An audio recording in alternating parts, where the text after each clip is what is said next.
Welcome to the latest episode of our Franchise Readiness Series, where we help people considering the path of business ownership understand the options and opportunities available and how franchising could be the choice that works for them. I'm your host, Brian Wieters, Group Vice President of Franchise Development at Neighborly.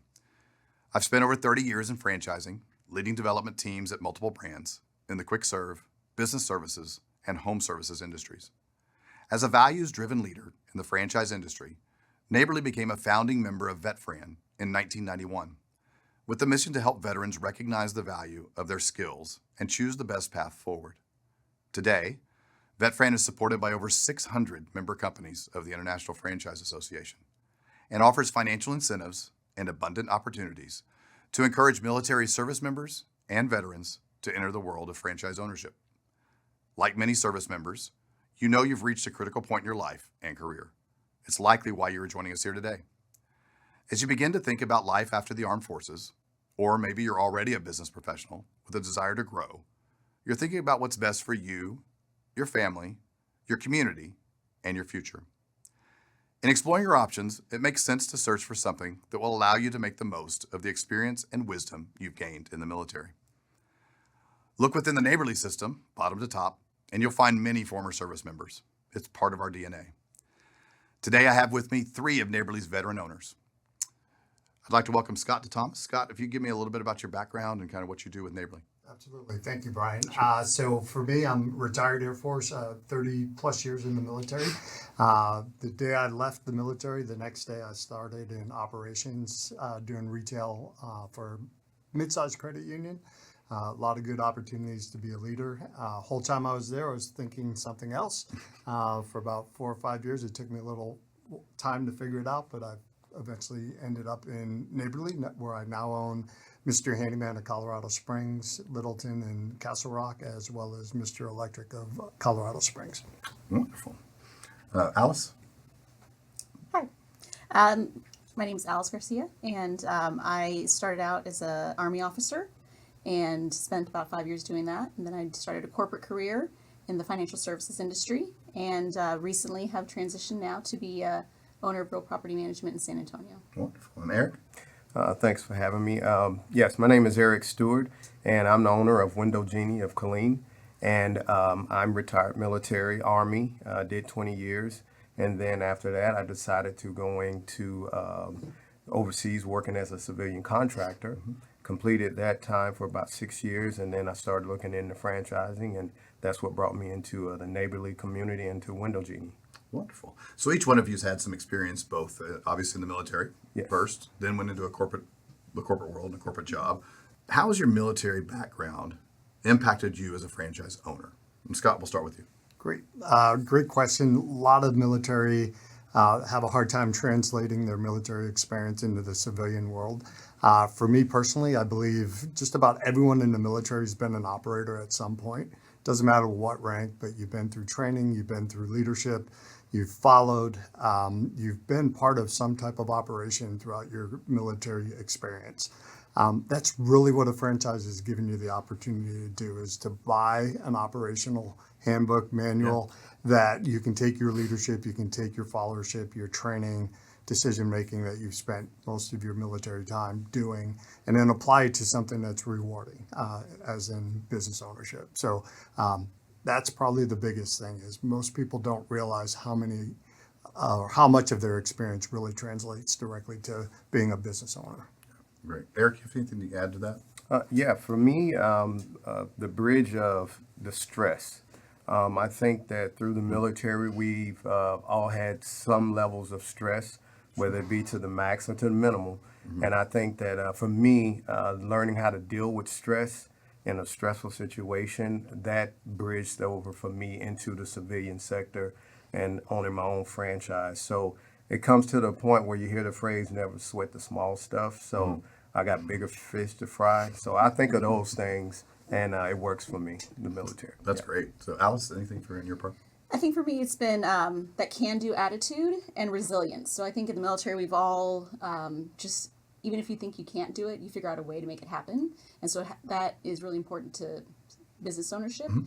because especially if it's just you starting out, you have to make it happen. Right. And that resiliency and being able to adapt and overcome, having a strong team. So being a part of the franchise family definitely has helped as well. Yeah, I've heard from a lot of our veterans that whole adapt and overcome. That's just kind of ingrained in you. Is that Eric? Can you talk a little bit more about that? Kind of how that transitions and how it's just ingrained in what you do already. Oh, yes, absolutely. We're all faced with certain aspects of things that we've done in the military where it's like, oh, how am I going to get through this? You learn to adapt to that certain condition, Right. and you overcome it. And that's the challenge. And so we live by that creed, and it works for us. And that's what gets us through everyday challenges of being in the military. So, and again, that bridges back over into franchising. So it's already embedded in us, and we utilize that same motto, that creed, to get through everyday challenges on the civilian side. No, that's great. Scott, anything else on that? Yeah, I would kind of harp on what Eric said, and that's at all ranks of the military. So it's whether you're the young troop that shows up with a captain that says, hey, we got to set up camp here, and you've got a bag of tools, and you're like, well, how do I set up camp in the middle of a desert? It really does lend itself nicely to a set of skills that the average business owner coming off the street probably doesn't have. We've all been exposed to it. We've all dropped in on tent city and the tents weren't up, or Right. there was no food, you just learn to adapt and overcome. And it really goes throughout the ranks. It really doesn't matter what level you Right. served at. You've either done it, been exposed to it, or witnessed it firsthand. So. Wow, that's wonderful. So okay. So prior to Neighborly, had you considered business ownership? And if so, what attracted you to the franchise side of it? So Eric, I'll start with you on this one. Oh, absolutely. I actually started out taking my skill sets and utilized that to go into the civilian world and working in the, I guess you could say, the civilian sector, not the franchising side, but the other side. And believe it or not, nothing came to surface that matched my skill set. And it was very disappointing. It was very discouraging. And they say never go and do something because you're discouraged about it and just make a hasty decision. And I didn't. I did my research and everything, but I wasn't thinking franchise. But then through discouragement and disappointment, franchising came up. And then so that's when I started looking at it. And I'm like, wait a minute, I could utilize the skill sets that I have to make a business and to bring on other people, other employees, and create jobs. And I thought, hey, that's more valuable than me punching the clock for somebody else. So that's what got me into franchising. So Alice. I really hadn't thought about it. I had been very happy in a corporate career, and but I, on the side, was managing my own properties. And so I came to an inflection point in my own career where I was deciding, do I continue down this corporate path? And was introduced to property management as a franchise. I looked at some other options, but since I was familiar with managing my own properties, I felt like it was a nice transition from something I knew or into something that I knew. What I liked about franchising was that it wasn't just me by myself. And so while I've been managing properties on my own and learning, making mistakes on my own, figuring out my own processes, I've liked that there's that background and network behind me that's able to give me the pieces that I needed and accelerate my business plan. So Scott, did you have anything to add to that? Yeah, like these guys, hadn't been top of mind when I was transitioning from the military, but was always in the back of my mind. My dad owned his own business. My father-in-law was a businessman. I'd seen what it had done for their lives, but the transition came so quickly that 6 months goes in a heartbeat, and you find yourself doing something that you think was going to answer what you were looking for, and then you realize that very early on the business calling was there and you needed to explore it. And then that transitions into why franchising. To Alice's point, the acceleration curve, the normal life cycle is 3 to 5 years to get to a point where your business starts to make money if you start from zero. With a franchise, specifically with a big organization like Neighborly, provides you a lot faster acceleration steeper curve because you do have such a great system behind you. You have fellow owners, you have business coaches. So all that lent itself nicely to the decision to definitely do business, but not just do business, but do franchising. That's wonderful. Yeah. So, what would you say to someone who's looking to invest in a franchise but may not have experience in a specific industry? Any of y'all have kind of a take on that? Well, I would say definitely have a passion for what you want to do. Okay. For example, I own a window cleaning business or franchise, but I don't have a passion for cleaning windows. Okay. But I do have a passion for business, for leadership, for human resource, those types of things, logistics. I have a passion for that because that's my skill set. So I understand that if I have these passions and these skill sets, I can put that together and I can run a business. But I have to understand what I want to do. That I'm not just looking at the numbers like, okay, well, I can make this many figures off this one job, but I don't have a passion for it and I don't have the skill set. So for me to definitely someone looking into franchising, have a passion for what you want to do and understand what you bring to the table to complement your passion. Right. And I don't think with any of our brands, people don't just wake up like you said. People aren't going to wake up in the morning and say, "I want to be a window cleaner." That just doesn't. Right. That doesn't happen. But you do have the things you do in your business, whether it's the number of people you can employ, the type of people you can employ to help them, or helping your community or doing something in your community. Is that kind of the feeling you get? I mean, as far as for you guys. Yeah, I think Eric's spot on. We own Mr. Electric as well. I'm not an electrician. But to the point, and it's probably in the top 3 or 4 veteran misconceptions when Okay. you think about business ownership. This is absolutely one of the top 2 or 3. Like, you have to be an electrician. You have to be a property owner. You have to be a glass cleaner. Absolutely not. The beauty of business and franchising specifically is find a system, a model that you can assimilate into and exploit your talents, and the rest will take care of itself. So for me to run an electric company, I have a great master electrician. I don't have any background in electrical. I own the electrical contractor license, but I have a master electrician that allows me to conduct work in that space. So to Eric's point, it's not about the glass cleaning. It's really about how big your team wants to be, how much activity you want to be involved with. That's where the franchising concept helps Right. you kind of shape it to what you want to be when you grow up, kind of thing. So, what do you think, Alice? Yeah, I think it really does because there's I think what we're good about in the military is that we are able to realize what we're really good at as individuals, what we're better at as a team. And so what I see neighborly and franchising is I know the soft skills that I have and what I bring to the table. The parts that I don't know, the industry experience I may not have, I can get that from the franchise. I can get the support from marketing. I can get that technology. Some of those things that I would have to teach or outsource, I can get that from fellow owners who've made mistakes and learned and had lessons learned. Right. So it's really that teamwork mentality of us doing it together. And so you may not have that industry experience, but you can lean on other people to really bring that to your team. Right.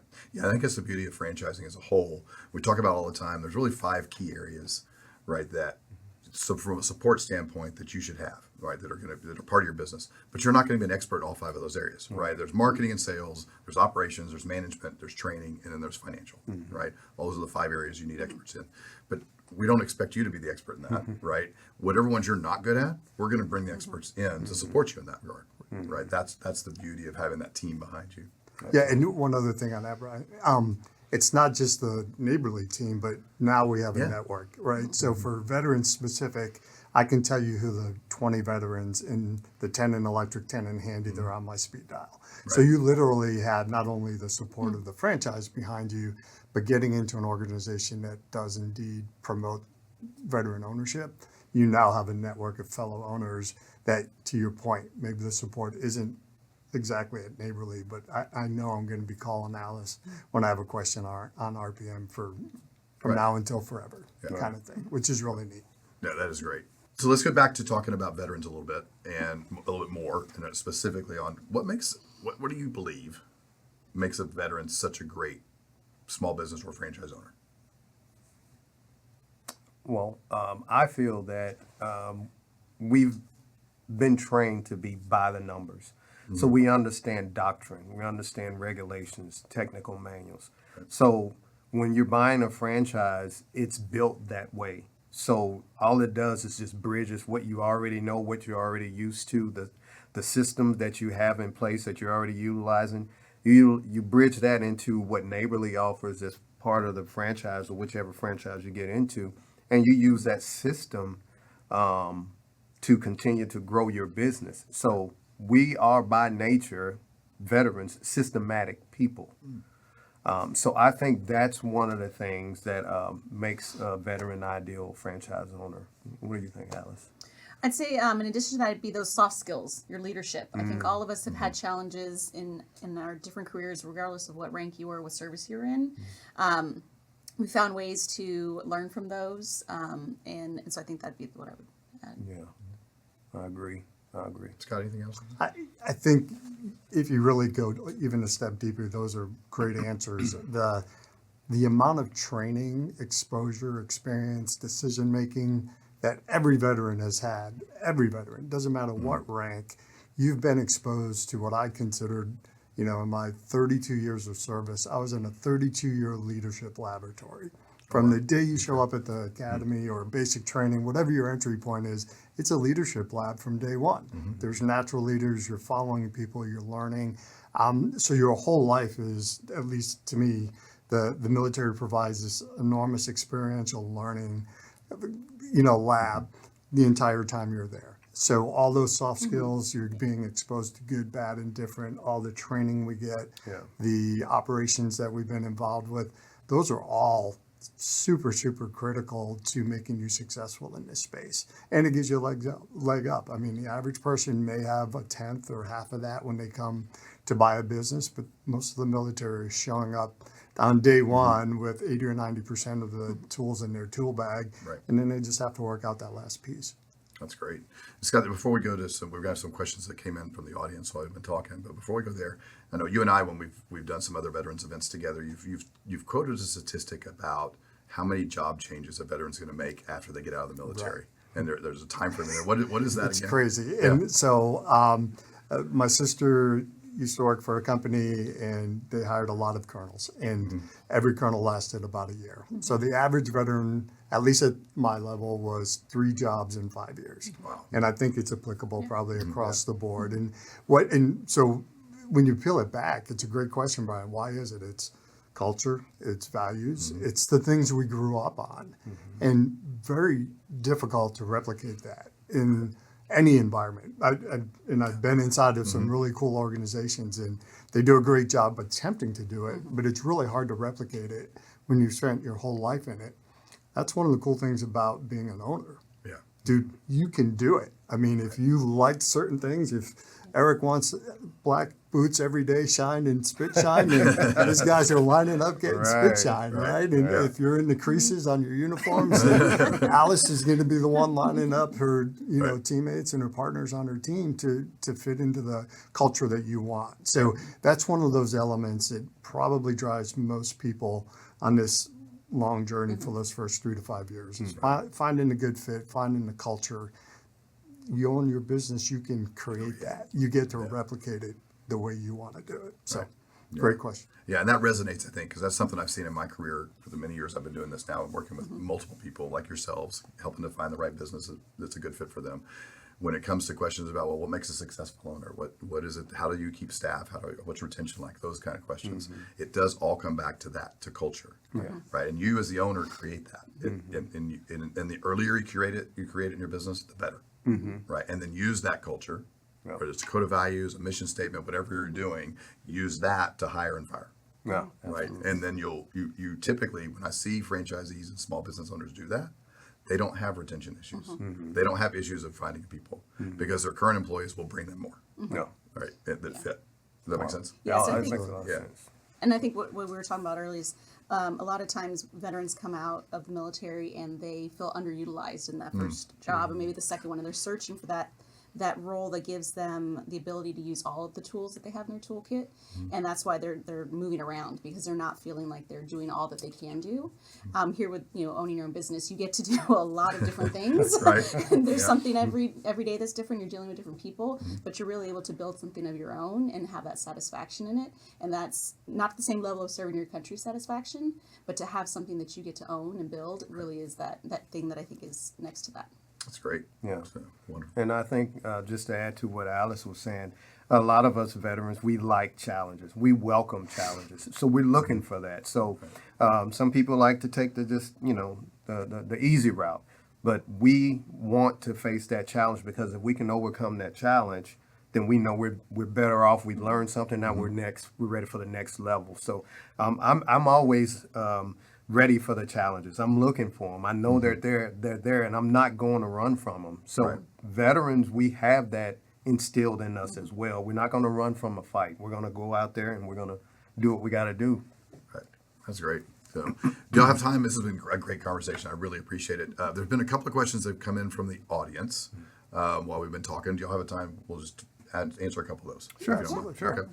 So, first one that came in says, what advice would you give those who are considering business ownership versus a contract role or a corporate job? This is my favorite question, just so you know. We don't do a good enough job on it. So we typically, most transitioning vets look at two options, stay in the government contracting, government employment, or, go completely civilian. And this one's difficult to translate. My belief is you got to spend a third in each bucket. And the third, you have to take business ownership, franchising, and explore it with the same level of passion and intensity as you do that local bank or that that logistics firm in your community that you want to work for, or the government contract GS employment options. You really are doing a disservice if you don't firmly try to educate yourself in all three buckets. Right now, most of the transition programs, unfortunately, are designed to train for the two buckets. And this third bucket's typically an aside. And what happens is there's not enough education going on, which is one of the beautiful things Neighborly is really doing a great job with, is trying to educate our veterans. Just get educated on it. It might not be for you, but reach out to somebody and figure it out, because, again, if they spend a third of their time on learning about small businesses and franchising at the same time, there'd probably be an equal distribution of where people land. Yeah. And the sooner you land here, the happier you're going to be. That's my belief. Great. Anybody else?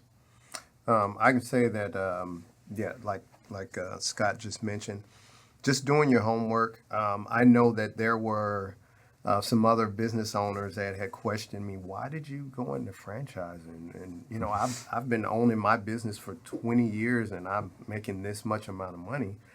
And I said, well, you went through a lot of bumps and bruises. And I said, where you are now, I'm already there because of franchising. I said, it took you 20 years to get where I'm already there right now. So I said, I have the backing, I have the support of Neighborly or, my franchise. I have the support of other owners that do what I do, or if they don't do what I do, I can still reach out to them in other facets. So definitely do your homework. Don't let this one slide by. Look at it. Do your due diligence, and it is definitely something that could be on your top 10 list. Yeah, I think because there's really a focus on government contracting or the corporate side, to Scott's point, you really do need to educate yourself. Right.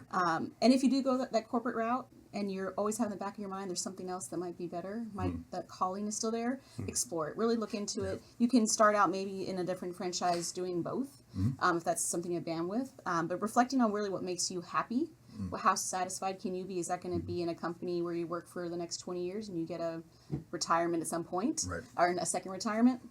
Right now, with the economy how it is, you really have to think about that corporate job. In the past, did seem like something you could do for 20 years and or 30 years or however Right. long you wanted to. But that may not always be your choice these days. So you need to have a backup plan. And if that backup plan is something that you've enjoyed doing on the side, that side gig and that gig economy that we're in now, Right. might be something that becomes your full-time thing. Great advice across the board, but it sounds like just educate yourself, do your due diligence, know that there is another option. Yeah. Right. It's not just these two. Right. Okay. The next question came in is what kind of support, this kind of goes back to something you talked about, Eric. What kind of support can prospective franchise owners expect when they come into one of the brands with Neighborly? Oh, yeah, absolutely. There is tremendous support, and I can be honest with you. Sometimes it can be over an abundance of support, and that's not a bad thing. You just got to pick out what works for you. Yes. So there's always different tools that you can pull from. So don't try to just absorb everything. Do what works for you. Figure out what works for you and your line of work, and then that's what you go off of. So the support that I've gotten, and mind you, I've been into this for almost 10 years now, and pre-Neighborly, there was a support system. But now under Neighborly, it's so robust that there is no excuse for failure. I mean, it's there. So all you have to do is pick up the phone. You can call headquarters. You could call your other person in your field, or you can call another veteran. I mean, Right. the support system is there. Well, having just gone there, I could tell you wanted to say something. Yeah. Let me talk. We're going to let you talk. having just gone through, no, I can attest that having just recently gone through Business Week and through starting training, Right. that it does seem overwhelming sometimes. There's a whole university worth of information to take in. But I feel like I know that the support is there for the things that I don't know. And so when I don't know an answer, I have a name of someone to call. And it's not like I can just go on a portal and have to read an article. I can actually Right. call somebody who has expertise in that area and can actually answer my question because they know how to answer it, not because they've read it in a portal or they've heard about it somewhere. Right. So really having experts that I can go to for anything, I think is not just something that Neighborly says. It's really what I've experienced so exists. far. That's great. Yeah, and Eric hit on the big three is your peer group, your franchise business coach, and then all the support entities at headquarters. So you really have three layers that you can reach out to immediately. And here's where it really comes to like full circle back. So we just sat in a owners group this past weekend in Tampa, a bunch of handyman owners that were fairly successful. The difference between the older success and today's success is astronomical. Like the milestones are being hit far faster, quicker. Right. And my biggest takeaway from that is because I learned from everyone in that room. Yeah. Right. So they laid the groundwork. You're going to meet the guys 15, 20 years. They're going to take you under their wing. They're going to try to make sure you don't make the same mistakes that they may be made. Well, what that's done, and I've seen it in my peer group, the 4 to 5 year owners, we're accelerating the trajectory as a result of that group of folks. And that's really where it really hits the road when you have groups that are sharing information, best practices, you have experts, somebody has figured out the marketing thing, the HR thing. You just reach out to them and everybody is so willing to give their time because it really ends up. And this is the cool thing about franchise ownership. I never really expected it until now, year 5, looking back. For the longest time, you think it's a single person doing all the work. It's your success is really yours. But coming out of this 2-day activity with fellow owners of Handy, we're all in it together. Like the whole room is collaborating. We're thinking about, okay, the company's here. How do we all contribute a little more? What's the best practices? And that's really where this kind of network of support really hits the road. Like it really comes full circle and allows you to get to a place where you're going to be like a years from now, you're going to be like, I'm 100 times faster than the first guy. And it's like, because everyone's going to be wanting you to get there quicker, faster, better, which is really cool. Yeah, and that's just an evolution of a system, right? It's just it does continue to get better because where we learn as a franchisor, we learn a lot of it is coming from you guys. Right? We're learning from you guys that are doing it day in, day out. Y'all are going to figure out better and better ways, right, to do things that we can then spread to the whole system. So yeah, that interaction between owners is huge. Right? Absolutely. It's a huge And can plus. I add to that? Yeah, please. Yeah, if you're having a bad day, I can tell you how to have a good day. Call another owner, talk to him or her, and if their day is worse than yours, you feel better immediately. It works every time. And there's always somebody out there. There's having always worse somebody. day. Always. There's one out Always. there. Yeah. So don't be afraid to have a bad day. And share. Exactly. Well, guys, thank you so much. I really appreciate your time. This has been a really great, all the information has been wonderful. Hopefully people can see how powerful the combination of military experience and home services franchising can be for veterans. And thanks again for tuning in. A Neighborly franchise provides an environment for former service members like you to connect, share, learn, and grow with your peers in business. It's an opportunity for you to capitalize on the skills you've developed in the military and receive the training you need to follow an established system to replicate your successful military career on the home front. That means franchise business ownership isn't out of reach for you. When the time comes and you're ready to make franchise business ownership your next mission, you can visit our website at franchise.neighborly.com. Or you can reach out to us directly for more information about Neighborly and any one of our 19 North American brands. We're always in search of talented military professionals looking for their path into franchise business ownership and can help guide you on your journey or get you in touch with one of our experienced franchise developers. Before you go, there are a few other reminders I have for you. A replay of this webinar will be available on our website, so you can rewatch as many times as you'd like. We also provide the replay link via email for you to review or share with someone else. Be sure to check your email for information and register for our next webinar. Thank you all for watching. We look forward to seeing you on our next one.